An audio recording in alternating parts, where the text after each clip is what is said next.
si je devais poser la devinette suivante, qui est-ce qui nous demande dans le chasse d'accueillir toute personne avec un visage radieux? Quel est donc ce Tana qui nous demande d'accueillir toute personne avec un visage radieux, comme vous le dites si bien, Shammai? En général, on pense que Shammai, c'est Midat Adin, sévère, on le voit dans Daflamed Aleph, celui qui vient pour se convertir et qui ne lui plaît pas, Et finalement, celui qui nous dit d'accueillir toute personne avec un visage radieux, c'est Shammai. Et on y revient. Perek Aleph Mishnah Tetvav. Shammai Omer. Ase Toratecha Keva. Première chose.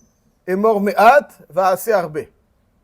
Veve mekabel et kol ha'adam besever panim yafot. Ase Toratecha Keva. C'est quoi Ase Toratecha Keva? Alors, toute personne, dans son existence, il a quelque chose d'essentiel, qui est au milieu, qui est au centre de son quotidien. Il y a des choses annexes. Chaque être humain, il a ce qui est essentiel et ce qui est annexe. Alors, Shammai nous demande « Ase Toratecha Keva ». Ce qui est essentiel, c'est la Torah. Comme il dit le Barthénoura, « Sheyeh ikar iskecha bayom uvalayla batorah ». C'est l'essentiel.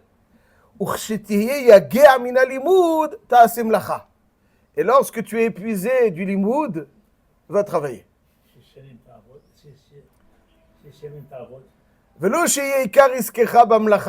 L'essentiel ne soit pas le centre, le boulot. Lorsque tu termines le boulot, non, la Torah au centre et le boulot annexe. Ça, c'est assez Torah Techa Keva. Le Rambam de Ilchot Talmud Torah, comme ça il explique le Barthénoura. Il dit à la Chazaïn,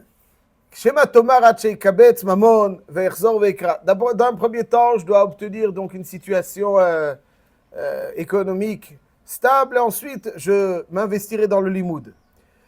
Et j'ai besoin d'abord d'avoir telle et telle chose, de posséder telle et telle chose, et ensuite je pourrai m'investir dans le limoud. Ou c'est comment le Ben Adam réfléchit? Comme le Ben Adam réfléchit. Non, c'est ça. Il faut, c'est-à-dire, dans notre tête, la question est, je précise, c'est pas une question de temps seulement. Je dois travailler tant et tant d'heures. La question elle est qu'est-ce qui est au centre? Le centre de ma journée. Le centre de ma journée, c'est dans l'état d'esprit. Un footballeur, le centre de sa journée, c'est le football. On peut avoir le football en annexe, mais c'est pas au centre.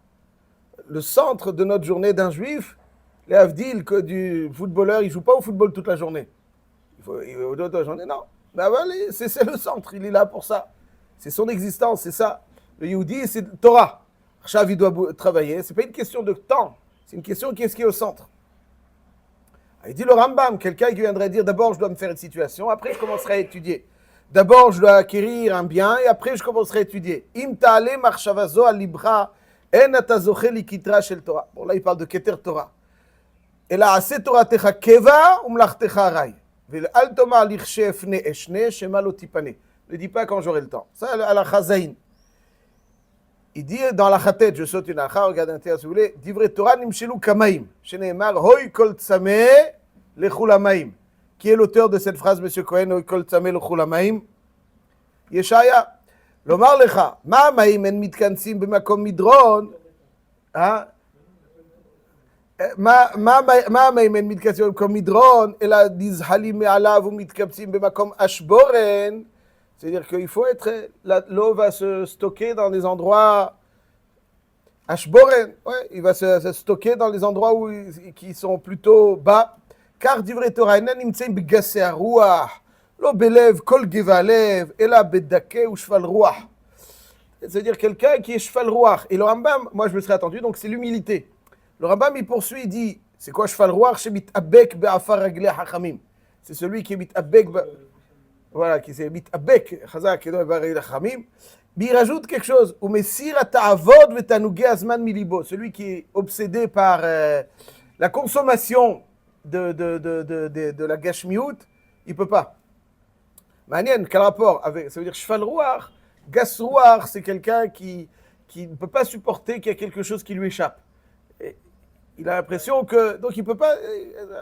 Mais il va sans arrêt courir après tout. Il a רוח שפלה, רוח שפלה. רוח שפלה, תלמידיו של אברהם אבינו, רוח שפלה. Ça c'est donc, ועושים מלאכה בכל יום מעט כדי חייו. Il fait la מלאכה כדי חייו, de quoi vivre. אם לא היה לו מה יאכל. S'il n'a pas de quoi, il n'a pas manger, donc il fait une מלאכה כדי חייו. ושאר יומו ולילו עוסק בתורה. Donc le Rambam il dit, fait de quoi vivre, a de quoi vivre, mais celui qui ne travaille pas pour avoir de quoi vivre. Alors bien sûr, s'il travaille pour être Mahzik Torah, c'est Mahzik Torah, c'est une achinami. Mais quelqu'un qui ne travaille pas pour être Mahzik Torah et pas pour étudier, Alma velama. Ça c'est assez Torah Techakeva. Et mort me'at va assez arbe. C'est-à-dire le C'est un minimum, prends pour tes besoins ouais, ça, essentiels et après va étudier. Ouais, oui, vous avez tout ce qui est besoin nécessaire pour son équilibre. Pour son équilibre. Chacun à son niveau pour son équilibre. Après, bon, évidemment, si quelqu'un il est déséquilibré, il va falloir qu'il retrouve un équilibre. Mais c'est Torah Techakeva. Dans l'état d'esprit d'un homme, ça doit être Torah Ikar. Après, là, que je travaille, j'ai besoin de travailler. C'est Loa Ikar, c'est pas la Torah, donc ici et là. C'est Torah Techakeva, Keva. Tov, ensuite, il dit, et mort me'at va assez arbe. Alors, monsieur Cohen, d'où est-ce qu'on apprend? Dafyomi, il n'y a pas longtemps. Avraham Avinu, Hazak ou Baruch. Où est-ce qu'on voit dans Avraham Avinu, et mort me'at va assez arbe? Oui, Krapat Lehem. Ah, Baki Beshas, monsieur Cohen, Hazak ou Baruch. Baki Beshas. Avec Krapat Lehem. Krapat Lechem, qu'est-ce qu'il leur demande? Avraham Avinu, il court vers les trois, il leur dit, Vacharta Avoru, je vous propose du pain. Un peu de pain, après vous reprenez la route. Et après, vers la Bakar, Ratz Avraham. Donc, Amar Me'at, Patlehem. Et il est parti leur chercher la langue, etc. À la moutarde. C'est comme ça, la chaîne de Hardal. Comme ça, c'est marqué. Hardal. Il a fait. Donc, et mort me'at va assez arbe. Ça, c'est les tzadikim. Reshaim, omrim arbe, va afilou me'at enam osim. D'où on sait ça, que les Reshaim, omrim arbe, va afilou me'at enam osim. De Ephron, il dit, Arba me'ot shekel kesef, beni u'elchama, uvet metecha kevor. Tu as des facilités de paiement. Et après, il lui dit les pièces les plus, etc. Les meilleures pièces. Bon. Pourquoi il mort me'at va servir? Pourquoi il faut dire peu et faire beaucoup? J'aurais pu comprendre qu'il faut dire ce qu'on fait, pas plus. Mais non, lui il te dit non, il te dit parle peu, il faut parler peu. Et fais beaucoup. Il te dit pas fais ce à quoi tu t'es engagé. Ouais. Il dit pas aussi maché omrim. Non, il dit parle peu et fais beaucoup. Et tu ajoutes. Pourquoi? Je dis voilà, pourquoi il faut mort me'at va servir? Où il y a des exceptions. Alors on va voir, ouais, ça dépend quelle est la svara, vous avez raison. Quelle est la svara de mort me'at va serber? Pourquoi il faut dire peu? Il faut dire ce que tu vas faire. Le rachat, lui, il parle, il fait rien, ou il fait peu, ou moi en tout cas de ce à quoi il s'est engagé. Le tzaddik, on aurait dû dire mort va assez. Après il faut mort me'at, il faut parler peu et faire plus. Le Hida, Zchuto Yagen Aleinu, il dit deux pshatim. Le premier pshat, il dit comme ça, c'est intéressant parce que c'est cachot parashat Hashavua. Dans parashat Bechukotai, il y a marqué Bechukotai Telechu. À Daoud Dichtiv, il y a marqué dans Tehilim Kufyutet, Hishavti derachai ve'ashiva raglai el aidotecha. Hishavti derachai ve'ashiva raglai el aidotecha. Amar David, Ribbono shel olam, bechol yom vayom הייתי מחשב ואומר, למקום פלוני ולבדירה פלונית אני הולך. והיו רגליי מביאות אותי לבתי כנסיות ולבתי מדרשות. הדאוד הכתיב, והשיבה רגליי אל עדותיך. Donc ça veut dire, Hishavti Drachai, il a exprimé des projets. Il devait aller à tel et tel endroit. Et ce qu'il exprimait, ce qu'il programmait, c'est aller à tel et tel endroit. Hishavti Drachai, donc j'ai programmé, j'ai pensé à certaines choses que je devais faire. Mais au final, והשיבה רגליי אל עדותיך. Je retrouvais au Beth Midrash. Alors, en général, toujours, on comprend que le pshat, il est qu'il avait des projets, mais ses pieds le propulsaient naturellement vers le Beth Midrash. Ici, le Chida, il dit autre chose. Il dit quelqu'un qui projette plein de choses, il dit je vais faire, malheureusement, le Yetzer Hara, il va tout faire pour l'empêcher. Quelqu'un qui dit je vais faire ça, un petit peu. Le Yetzer Hara, il dit bon, c'est bon, lui, il n'est pas... après, je fais. Il faut, donc, pour éviter l'opposition du Yetzer Hara, Il ne faut pas laisser entendre, je vais faire. Il dit, Morméat, qu'est-ce que tu vas faire demain? Je vais amener quelques cacahuètes. Et après, là, tu amènes pour... ça, c'est Morméat va serber. Tu viens chez moi, krapat lehem. Un petit peu de pain. Un peu de pain, ça va, c'est pas... Ah, après, la bakar, Ratz Avraham, le Yetzer Hara, il n'est pas mitgaré. Ouais, si tu t'engages à plein de choses, c'est la pression. Le Yetzer Hara, il te dit quoi, comment, etc. Krapat lechem, un petit peu.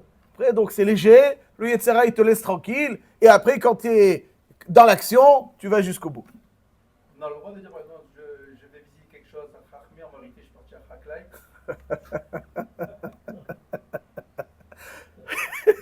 חישב תדרכי, והשיב הרגלי אל עדותיך. Ça, c'est donc le premier pshat du Hida. Le deuxième pshat du Hida, il est suivant. C'est une autre Gemara dans Baba Metzia, la Rabotai. C'est juste pour faire Chazara du Daf Yomi, ceux qui étudient Daf Yomi. La Gemara nous dit pourquoi donc Emor Me'at va Serbe. Il dit comme ça. Il dit le Hida comme ça. Il y a marqué dans Masechet Baba Metzia, Daf Chavbet Amud Aleph. Ameimar ou Marzutra verav Ashi. Ikle'u le Boustena de Bari Bar Esak. Ameimar, Marzutra et Ravashi sont arrivés dans le verger de qui? De Marie Bar Esak. A été harissé Tabré Veribone ou Jlakamayou. Le haris, donc le métayer, leur propose des bons fruits de ce verger. Ameimar Veravashi Achle, Marzutra la Achel. Ameimar et Ravashi mangeaient et Marzutra n'a pas mangé. Pourquoi? Alors Tosfot là-bas il explique qu'il avait peur que... Bikitsu, il avait peur que les choses ne soient pas faites en bonne et due forme et que ce n'est pas avec l'approbation totale de Marie Barissak. Et finalement, Marie Barissak arrive. Va amarler Larissa, maïlo atita la le rabbonon, manach pirta. Pourquoi tu l'as pas amené encore des fruits encore meilleurs? Alors ils lui ont dit, maintenant ils lui ont dit à Meimar et Ravashi, ils ont dit à Marzutra. Alors maintenant mange, arrête, il mange. Il a accepté de manger? Non. Pourquoi? Parce qu'il dit, il y a marqué, il y a faute même troubato trouba. C'est-à-dire, si je dis à quelqu'un, va prélever la trouma, et lui il est parti prélever une trouba de jolis fruits, alors on ne sait pas est-ce que Béhémet, le balabait, le méchaléach, il est d'accord. Mais s'il lui dit, mais tu aurais dû prendre encore des meilleurs, alors là je sais que... Il dit voilà, quand tu vois qu'il exprime qu'il veut les meilleurs, alors ça marche. Donc ici aussi, tu vois que c'est Belev Shalem. C'est Belev Shalem. Il dit non, c'est que dans Trouma. C'est-à-dire, des fois, quelqu'un, il peut avoir le sentiment que ce que le Balabait lui propose, même s'il lui dit mieux, ouais, tu aurais dû lui donner mieux. C'est pas Belev Shalem. Peut-être c'est pas Belev Shalem. Il dit le Chida, mais quand il vient, il rajoute. Ça, tu vois, c'est Belev Shalem. Ça veut dire, si je te dis beaucoup et je te donne beaucoup, bah, c'est parce que je me suis engagé. Donc, c'est pas forcément... L'invité ne sera pas forcément très à l'aise. Bon, tu t'es engagé, tu as fait ce que tu es engagé. On ne mange pas de bon cœur, comme on dit.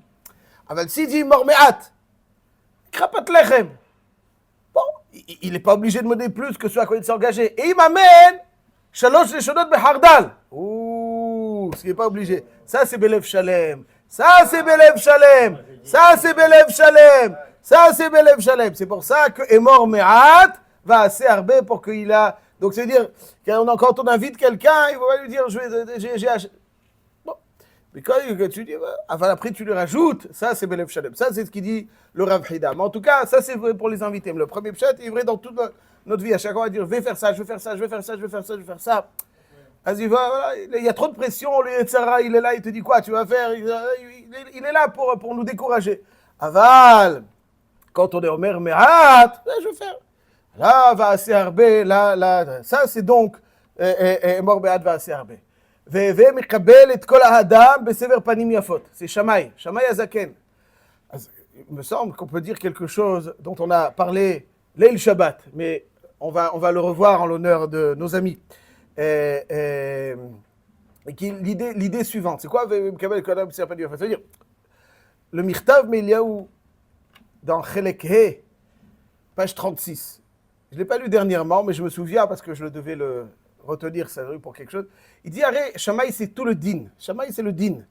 Ça veut dire que Eve mekabel et kol adam besever panim yafot, c'est un devoir. C'est un devoir. Rabbi Israël Salanter Yadoua qui disait que le visage d'une personne, si il est grincheux, Il flingue la chaise de son voisin. C'est bor birshut arabim. Exactement. Bor birshut arabim. On a le droit de creuser un bor birshut arabim? On a le droit de creuser un bor birshut arabim? On n'a pas le droit de creuser. Pourquoi? Parce que tu exposes les gens à un dommage. Quand ton visage il est grincheux, donc lorsque tu es grincheux, tu exposes les gens à ton visage et bichlal, tu vas être mazikotam. Quand on voit quelqu'un de grincheux, alors on est grincheux, voilà, on n'est pas à l'aise. Donc c'est un bor birshut arabim. Donc ben adam la chavero, de la même manière qu'il y a un chiyuv de ne pas faire un bor birshut arabim, il y a un chiyuv d'être mekabel et kol adam besever panim yafot.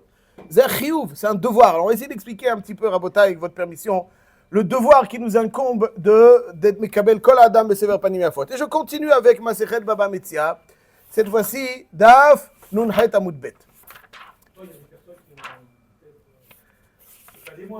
Bon, Baruch Hashem, vous êtes une source d'inspiration, M. Ankawa, que ça dure toute votre vie, avec beaucoup de simha que vous propagez tout autour de vous.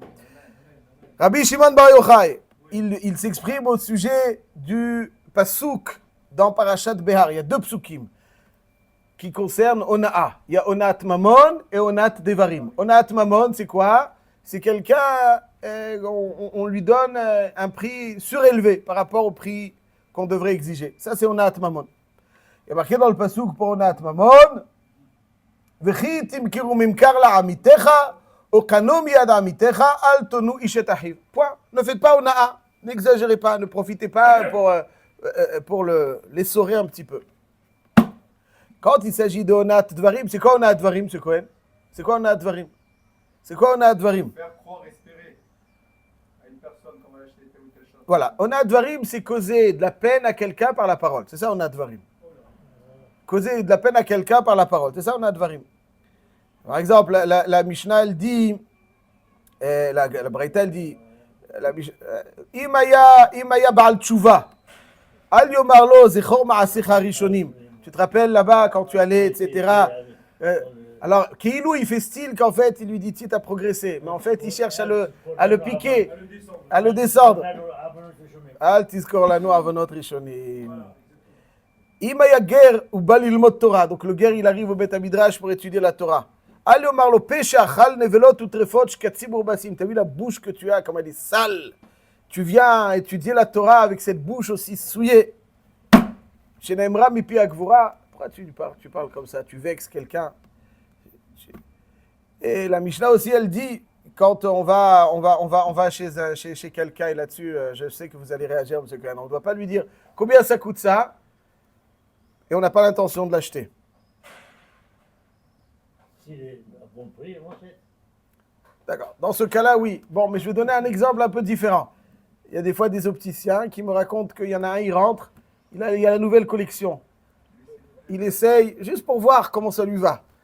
Le gars, il a pris une demi-heure et après il dit, bon, c'est bon, merci. C'est Onat Dvarim. Parce que tu attises chez le vendeur un espoir. Et tout d'un coup, il est déçu. Il ne faut pas susciter chez quelqu'un un espoir et après le décevoir. Ça, c'est aussi Onat Dvarim. Combien ça coûte, combien ça, tu le déçois. On n'a pas Onat Dvarim. Ça, c'est ce qu'il nous dit le Mishnah. Et là-dessus, il y a marqué dans la Torah Kedosha. Donc, quelqu'un qui blesse une personne verbalement, ça s'appelle Onat Dvarim. Tu le blesses verbalement, Onat Dvarim. Et là-dessus, il y a un autre pasouk. C'est aussi un lave de Oraïta. Il est marqué, et là, le pasouk est un peu plus exigeant. Il dit comme ça, Velo tonu ish et amito, veyareta me Elohecha ki ani Adonai Elohechem. Ce qui n'a pas marqué pour Onat Mamon. Et là, je dis tout de suite, Onat Mamon, en général, dans le civil, si on dit à quelqu'un quelque chose de vrai, on l'insulte, on l'humilie, on a une vidéo qui risque de le mettre très mal à l'aise et on la diffuse. C'est pénal, ça? Je pense pas. Système judiciaire civil, c'est pas grave. C'est-à-dire, tu peux dire ce que tu veux. Si tu lui voles quelque chose, c'est la shonara. C'est Emet. Lui, c'est Emet. Que tout le monde sache qui il est, cette personne. Il n'y a pas de toilette, c'est stam pour le... la Torah, que ça, c'est la four. Mais si par contre dans le civil, ouais, si tu lui voles, ça on te voit. Mais tu peux dire et blesser quelqu'un, c'est pas. Torah Kedosha, c'est Afour. Dans Onat Mamon, il n'y a pas marqué Veyaretam Elokecha. Il dit Amar Rabbi Yochanan Mishum Rabbi Shimon Ben Yochai, Gadol Onat Dvarim Onat Mamon. Et plus grave, vexer quelqu'un, humilier quelqu'un par la parole que de toucher à son argent. Sheze ne'emar bo veyaretam Elohecha, veze lo ne'emar bo veyaretam Elohecha. Et pourquoi c'est plus grave? Le pshat est comme ça. Il y a marqué dans le Midrash, je ne vais pas être long, très rapide pour terminer là-dessus. Marqué dans le Midrash, dans Parashat Behar, il y a marqué comme ça. C'est un pasouk dans Amos. Il y a marqué dans Amos. V'hine Adonai nitzav al chomat anach. Chomat anach, a priori, c'est une muraille. Anach qui est bien constituée, droite. Mais le Midrash donne une interprétation midrashique à anach qui ressemble au mot ona'a. Chomat anach, ça veut dire que lorsqu'il y a de la ona'at devarim, alors Akadosh Baruch Hu, c'est lui qui est Tovea. C'est lui il se tient sur Chomat Anach, la Chomat, donc la muraille. C'est quelque chose d'imposant, quelque chose de fort, de solide. Ça veut dire qu'il y a malheureusement des arguments, etc., qui est de la Ona'a. Alors, ça veut dire que c'est Hachem qui est Tovea. Dans la Ona'a Dvarim, c'est Hachem qui est Tovea. Ma pshat. Pourquoi c'est Hachem qui est Tovea? Le pshat me semble être le suivant, c'est Emet Lamita. Il est marqué dans Sanhedrin d'Afnun Het Amudbet. Kol ha-soter lo'o shel havero ke'ilu soter lo'o shel shchina. Tout celui qui gifle son ami, c'est comme s'il giflait qui vient halila la shchina. Pas avoir quelqu'un qui frappe. Physiquement, il le gifle. Ouais, physiquement, il le gifle. C'est-à-dire que non, alors oui, c'est ma'avir. Il y a deux choses. Il y a celui qui reçoit la gifle, toujours celui qui reçoit, mais il y a celui qui a donné la gifle.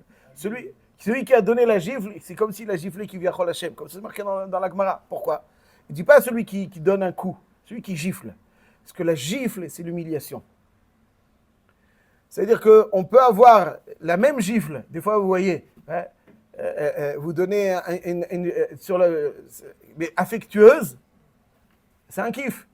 Et lorsque c'est gifle, c'est la même intensité, le même geste.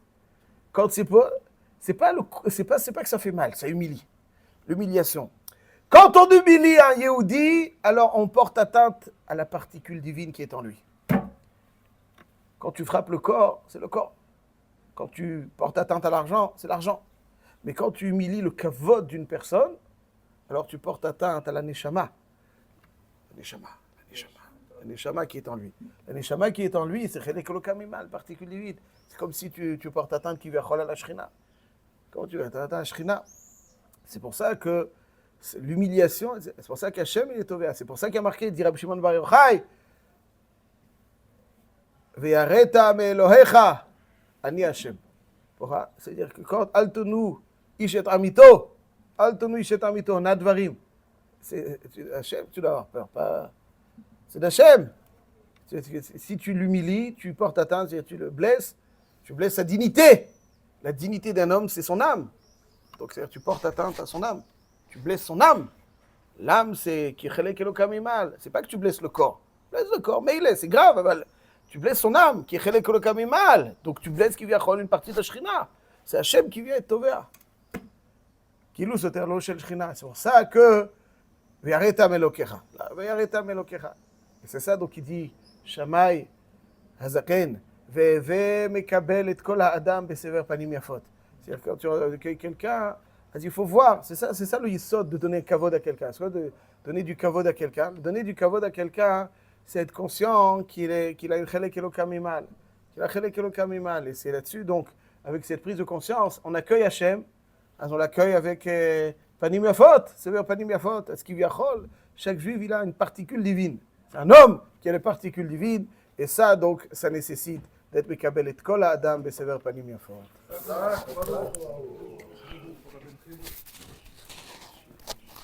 Quand tu me vois, il faut que tu souris. Toujours, yes.